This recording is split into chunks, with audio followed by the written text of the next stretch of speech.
السلام عليكم ورحمة الله وبركاته. ازيكم عاملين ايه؟ يا رب تكونوا بخير.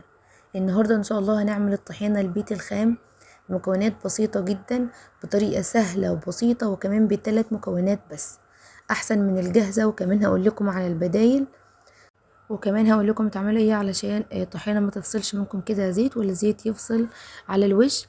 ان شاء الله بعد الفيديو ده هتبطلوا تشتروا الطحينه وهتعملوها في البيت، اوفر وكمان اضمن، وعاملاه انت بايدك وضامنه انت حاطه فيها سمسم، مش طبعا زي بتاعه المحلات. دي بتكون انضف وطعمها اقوى جدا من بتاعه المحلات. وكمان من فتره كده ملاحظه ان اسعار الطحينه في السوبر ماركت بقت غاليه جدا جدا، فالنهارده ان شاء الله هنعملها بطريقه موفره جدا. يلا بينا نسمي الله ونصلي على الرسول. انزلوا تحت اعملوا اشتراك لو لسه ما اشتركتوش، وحطوا لايك، ويلا بينا على طول. اول حاجه هحتاج لكوبايتين من السمسم وكوبايه من الدقيق. تقدروا تستخدموا كوبايتين السمسم، كوبايه سمسم وكوبايه سوداني، او كوبايتين سمسم زي انا ما عملت النهارده.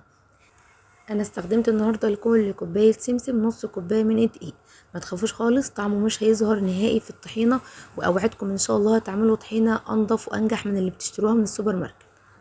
هنزل كده بالسمسم وكمان الدقيق وهنكمل كلام واحنا شغالين. هاخد الطاسه بتاعتي كده وهحطها على نار هاديه جدا، طبعا مع التقليب المستمر. عايزه احمص السمسم والدقيق علشان ينطحنوا معايا كويس في المطحنه. هقلب كده كويس علشان الدقيق ما يتحرقش معايا، ومن فتره للتانيه كده هشوف درجه حراره الدقيق بايديا بالشكل ده. انا عايزاه يسخن كده علشان لما اجي اضربه في المطحنه او في الكبه ينضرب معايا بكل سهوله. مش بياخد معانا كتير على النار، 3-4 دقايق كده وبيكون خلصان. كده انا وصلت لدرجة السخونة اللي انا محتاجاها، وده بيكون شكل الدقيق وكمان السمسم. باخدهم كده على طول وهم لسه دافيين، وانزل بيهم على طول في المطحنة او في الكبة. تقدري تشتغلي بالكبة بتاعة الخلاط زي ما هشتغل النهاردة. لو عندك كبة من اللي هي المستقلة دي او المطحنة، تقدري تشتغلي باللي متوفر عندك. هحط كمية كده مناسبة من الخليط بتاعي وهضربه كويس جدا بالكبة. في الوقت ده مش هنحتاج نضيف اي اضافات غير الدقيق والسمسم. بنضربهم كويس كده لغايه لما الخليط ينعم معايا، وبلاقي كده بدأ اللي هو يكتل او يمسك في جوانب الكب.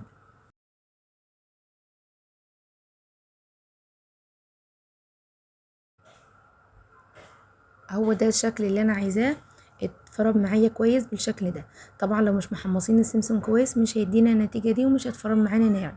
فلازم تكونوا متاكدين ان السمسم متحمص كويس علشان يتفرم معانا ناعم بالشكل ده. هفضي الخليط ده في طبق وهكمل ضرب او طحن المكونات اللي فاضله معايا وهي دافيه كده علشان تديني النتيجه دي. هكمل انا بقى طحن بين المكونات كده وهي دافيه علشان تديني النتيجه دي، وكمان تتفرم معايا كده وتكون ناعم بالشكل ده. هركن الخليط ده بقى كده على جنب، وهستخدم الخلاط او شفشق الخلاط. هجيب شفشق الخلاط كده وهنزل بكوبايتين من الزيت. يعني لكل كوبايه سمسم هنستخدم لها كوبايه زيت ونص كوبايه من الدقيق.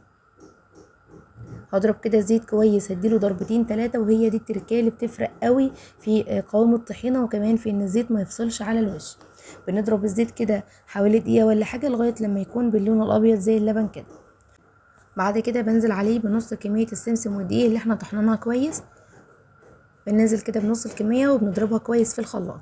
طبعا زي ما انتوا عارفين السمسم لسه معايا دافي، وكمان السمسم فيه زيوت، فطبعا مع الضرب كده كويس هيبدأ السمسم يطلع الزيوت بتاعته، وكمان وهو دافي فهيتخلط معايا ان شاء الله بكل سهولة. بنزل بباقي الكمية وبضربها كويس لغاية لما احس ان هي بقت ناعمة، ومن فترة للتانية كده بنزل الجوانب.